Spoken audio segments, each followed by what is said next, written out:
The lone rancher opened his eyes to a secret blessing, an Apache bride he couldn't forget. The first thing he knew was the cold. Not the familiar chill of a pre-dawn cabin, but a needlepoint of steel pressed against his throat. Caleb's eyes snapped open. A figure stood over him, silhouetted against the meager moonlight filtering through the dusty windowpane. The shape was feminine, but the intent was as hard and lethal as the rock of the mesas outside. Her face was a mask of shadow and fury, her eyes reflecting the pale light like obsidian chips. A knife, long and honed to a wicked edge, was the source of the cold against his skin. Its tip dimpled the flesh just beside his windpipe. He didn't move. He didn't breathe. Years of living on the edge had taught him that stillness was a weapon. Her voice was low, a rasping whisper that sounded like stones grinding together. "You are one of them." A ghost. He kept his gaze locked on hers, trying to read the fury there. It was more than anger, it was a profound, world-ending grief sharpened into a weapon. "I don't know what you're talking about," he said, his own voice a dry croak. He could smell sage and dust on her, the scent of the high desert, and something else, ozone, like a storm about to break. She pressed the knife harder. A single, warm bead of blood traced a line down his neck. Lies. Sterling's men have a look. A hollowness. "You have it." He saw the quiver in her hand, the tension in her arm. This wasn't a cold-blooded killer. This was someone pushed past their limit, someone with nothing left to lose. "Sterling means nothing to me," he said, the words precise, clear. "I ranch. I keep to myself. Whoever you're looking for, it isn't me." To her eyes narrowed, searching his face for the lie she was so certain was there. The silence stretched, thin and taut, broken only by the sighing of the wind outside. He was a breath away from death, a stranger's judgment his only jury. Her gaze flickered toward the door, a subtle, almost imperceptible shift. His own senses, long dormant but never gone, flared to life. He heard it too. The crunch of boots on gravel, too many to be a lone traveler. The low murmur of voices. They weren't trying to be quiet. They were confident. Arrogant. The pressure of the knife at his throat lessened, but only slightly. Her focus was now divided. "Who are they?" he whispered, his eyes still on her. She didn't answer. Her knuckles were white where she gripped the hilt. The intruders weren't waiting for an invitation. A heavy boot kicked the cabin door, the wood groaning in protest. Another kick, and the lock splintered. The door swung inward with a crash, revealing three silhouettes against the inky black of the night. "We know you're in there, girl," a voice boomed, coarse and cruel. "Commissioner Sterling wants his property back. Come out, and maybe the rancher lives." Caleb saw the woman's decision in the tightening of her jaw. She was a cornered animal, ready to fight to the last. They saw her, too. A man raised his rifle. In that split second, Caleb moved. He didn't think, he reacted. His hand shot up, grabbing her wrist, not to disarm her but to divert the blade. He twisted, rolling them both off the cot and onto the floorboards just as a gunshot ripped through the space where his head had been. Splinters exploded from the wall. The woman let out a sharp cry of surprise, but her instincts were as fast as his. She was already moving, bringing the knife around in a defensive arc as Caleb scrambled for the Winchester leaning against the wall. He had come here to escape this. To bury the man he used to be. But the past had a long memory and a cruel sense of humor. The fight had found him anyway.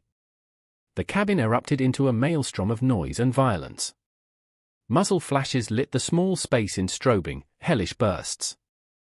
The woman, Nita he would later learn she was called, moved with a fluid lethality that was both terrifying and beautiful. She was a blur of motion, her knife a silver fang in the gloom. Caleb worked the lever on his Winchester, the familiar, solid chunk a grim comfort.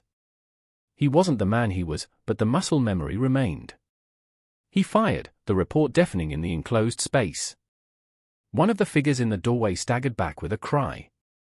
Another shot rang out, and a bullet tore a gouge in the floorboards inches from Caleb's hand.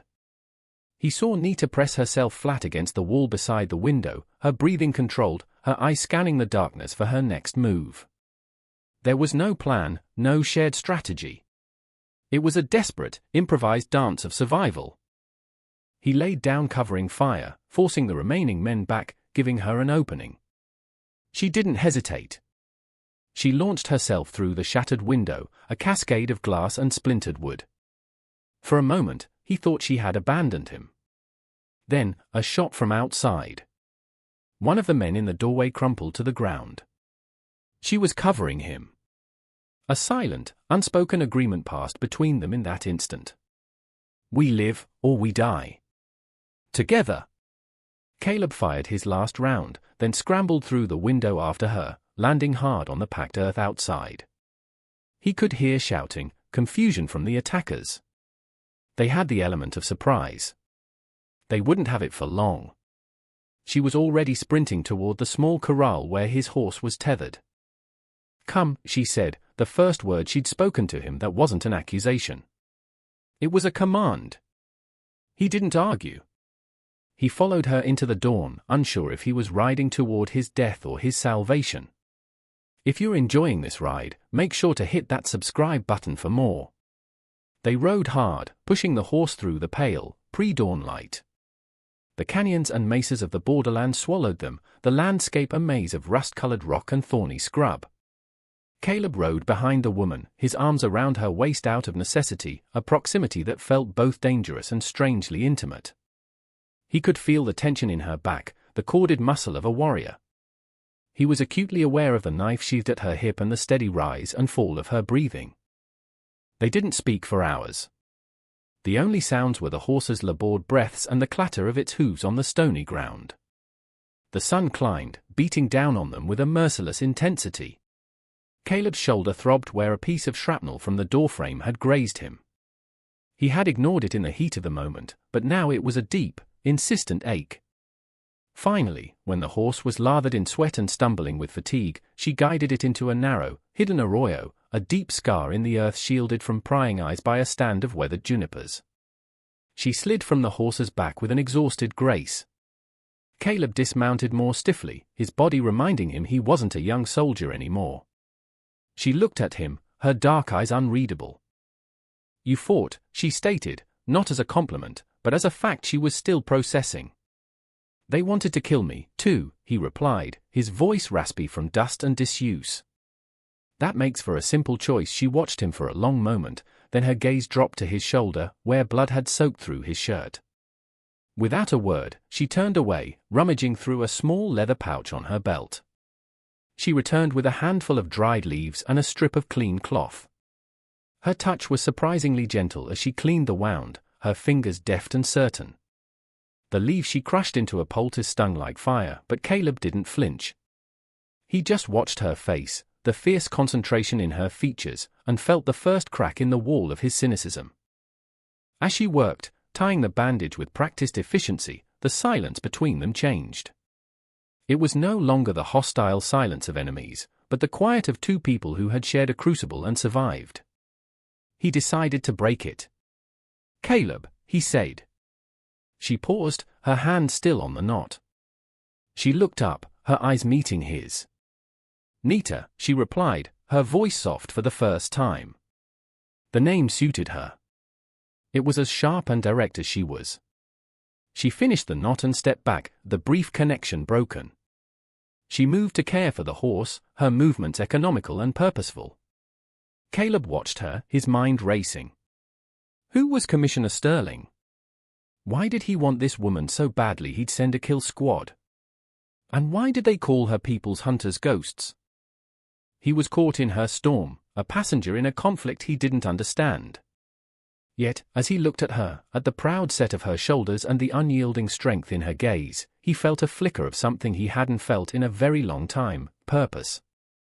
His quiet life had been a self-imposed exile, a penance for the violence of his past. He had thought it was peace, but now he realized it had only been emptiness.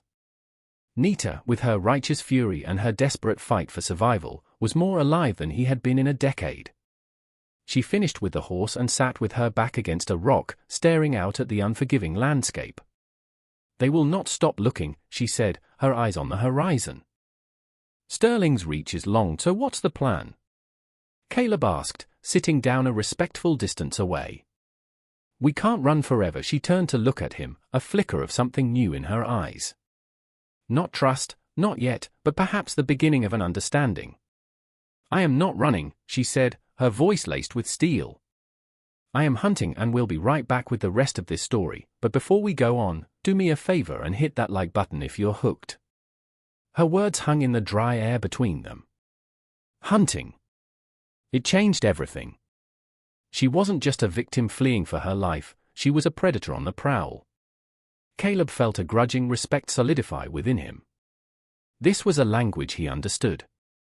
He saw his own past reflected in her determination, but where his was born of orders and survival, hers was fueled by something purer, more potent. It was justice. Hunting who? He asked. Nita was silent for a long time, as if weighing the cost of every word. The third-person limited view on Caleb meant he could only guess at her thoughts, seeing the subtle play of emotions on her face as she decided how much to reveal. A traitor, she finally said, the word tasting like poison. His name is Diawlo. He was a war chief of my people, a man we trusted. He sold our future for sterling silver. She spoke of how Diawlo had promised Commissioner Sterling unobstructed access to the silver mines in the Black Hills, land that was sacred and protected by a treaty. In exchange for wealth and power over his own diminished band of followers, Diawlo had led Sterling's men to their winter encampment. It wasn't a battle, it was a massacre. Her family, her husband, her child, they were all gone. She was the sole survivor of her line, a ghost seeking vengeance for a people who had been betrayed from within. Caleb listened, the stark horror of her story painting a grim picture. He now understood the depth of her rage, the reason she was willing to die to see her mission through. He had seen men like Diawlo before, men who would burn the world down for a pocketful of gold. He had also seen men like Sterling, the corrupt officials who sat in plush offices, their hands clean while others did their bloody work. It was an old, ugly story, one he had seen play out a dozen times in a dozen different ways. But hearing it from her, seeing the raw pain behind her stoic mask, made it new and sharp and personal. He realized then why she had come for him. His cabin was isolated, on the edge of the territory Sterling was trying to seize. She must have been scouting the area, and in his weary solitude, she saw a reflection of the hollow-eyed mercenaries Sterling employed. It was a simple mistake, but one that had nearly cost him his life. And in a twist of fate, it had also saved hers. He looked at his own hands, calloused from ranch work but still remembering the weight of a rifle, the cold finality of a trigger pull. He had tried to wash the blood off, but perhaps some stains never came out. Perhaps a man like him could never truly find peace, only a different war to fight. Diawlo, he said, testing the name. Where would he be? Nita's eyes met his, and a silent pact was sealed in that shared gaze. She knew he was in this now, whether he wanted to be or not. He is meeting Sterling's paymaster in 2 days. In a town called Redemption. They are to exchange a map for the first payment. She explained the map wasn't just of the mines, it was the original treaty document, the only proof her people had of their legal claim to the land. Diawlo was selling their past and their future all at once. He must not succeed, she said, her voice low and absolute. I will get that treaty back, and then I will send Diawlo to his ancestors. Caleb nodded slowly. Redemption. The name was a bitter irony. It seemed his own path to some form of it ran straight through that dusty, forsaken town. The unlikely alliance was forged. A weary veteran seeking absolution and a vengeful heroine fighting for the soul of her people. Their goals had converged, 2 separate paths of pain and loss now leading to the same violent destination. The journey to redemption was a study in contrasts. The landscape was brutal and unforgiving, a canvas of sun-baked earth and skeletal cacti. Yet, within that harshness, there was a stark, poetic beauty that Caleb found himself noticing for the first time in years. The way the sunset painted the mesas in hues of blood orange and deep violet, the way the stars blazed in the ink-black sky, so close he felt he could reach out and touch them. His perceptions were sharpened, heightened by the woman riding beside him. They moved mostly at night, resting during the peak heat of the day in whatever shade they could find. They spoke little, their communication often reduced to hand signals and shared glances. But in the quiet moments, a different kind of language emerged. He watched the way she moved, with a deep, instinctual connection to the land. She could read the terrain like a book, finding water where he saw only cracked earth, identifying edible plants he would have overlooked. He, in turn, shared his own skills. He taught her how to field strip his Winchester, how to clean it and clear a jam. She learned quickly, her hands as capable with the rifle as they were with her knife. One evening, as they sat by a small, smokeless fire, he noticed her tending to the horse, murmuring to it in her native tongue. The words were soft, musical, a stark contrast to the terse, clipped English she used with him. For the first time, he saw not just the warrior, but the woman beneath the armor of vengeance. He saw the person she might have been before her world was burned to the ground. That night, a chill wind swept down from the mountains. Caleb was woken by the subtle sound of shivering. He opened his eyes to see Nita curled into a tight ball, her thin blanket offering little protection. Without thinking, he took his own heavier wool blanket and draped it over her. She tensed at his touch, her hand instinctively going to her knife, but then she relaxed, pulling the warmth around her. She didn't open her eyes, but a quiet thank you drifted into the night. It was a small gesture, but it felt monumental, a bridge built across the chasm of their different worlds. He lay back down, listening to the wind, feeling the simmering attraction he'd been trying to suppress grow into a quiet, dangerous warmth. Don't forget to subscribe and turn on notifications so you never miss a chapter of our story. They reached the outskirts of Redemption the next evening. It was less a town and more a festering wound on the landscape, a collection of ramshackle buildings clinging to the edge of a dry riverbed. The air was thick with the smell of cheap whiskey, sweat, and despair.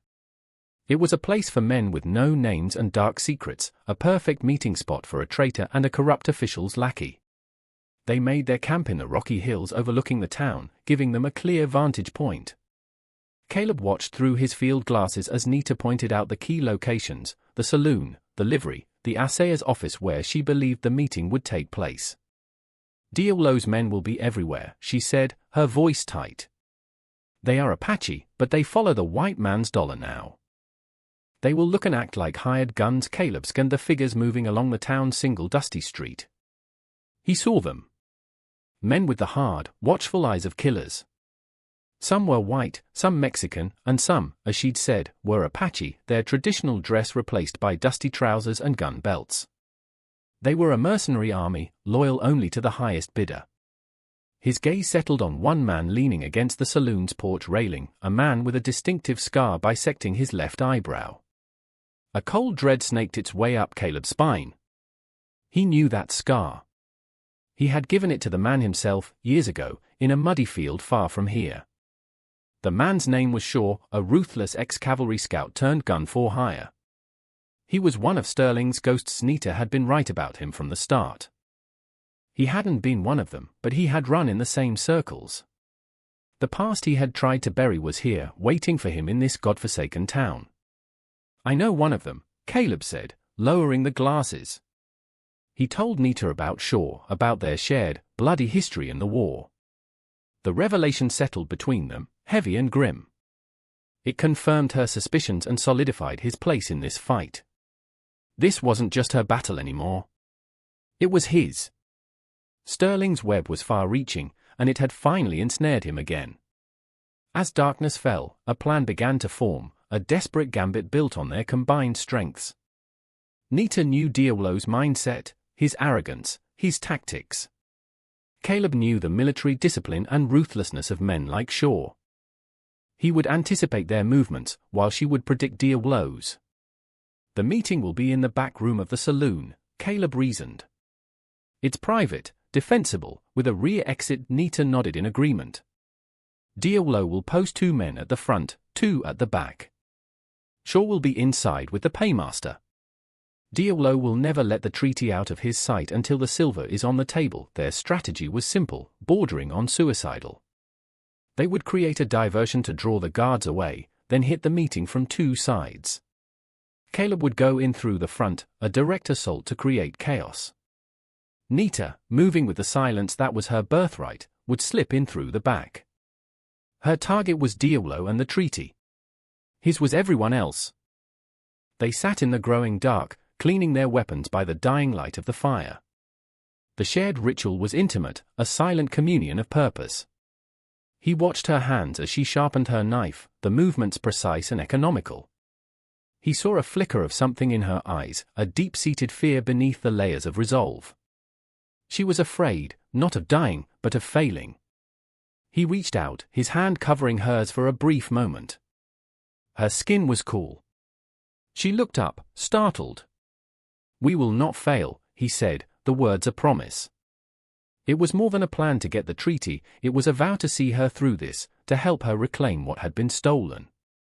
A faint smile touched her lips, a rare and beautiful thing. "I know," she whispered. The trust in her eyes was a heavier burden than any rifle, a responsibility he accepted without hesitation. His redemption was no longer an abstract hope, it had a face and a name. It was Nita. The weary veteran and the vengeful heroine were ready. The stage was set in the dusty, damned town of redemption. The town was a pit of vipers. As Caleb walked down the main street, he felt 100 hostile eyes on him. The air was thick with a tension you could taste. The saloon doors swung open, spilling yellow light and the discordant notes of a poorly tuned piano onto the street. He pushed his way through, the smell of stale beer and unwashed bodies hitting him like a physical blow. He saw them immediately. Diawlo's men. They were easy to spot, their predatory stillness a stark contrast to the drunken revelry of the local miners. 2 stood by the main doors, another 2 were guarding a door at the back of the room marked at private. Caleb moved to the bar, ordered a whiskey he didn't want, and used the grimy mirror to watch the room. He saw Shaw enter the private room, followed by a portly man in a suit, sweating despite the evening cool, the paymaster. The meeting was starting. Now was the time. As if on cue, a commotion erupted outside. A horse, expertly spooked, galloped down the street, knocking over a water trough with a tremendous crash. It was Nita's diversion.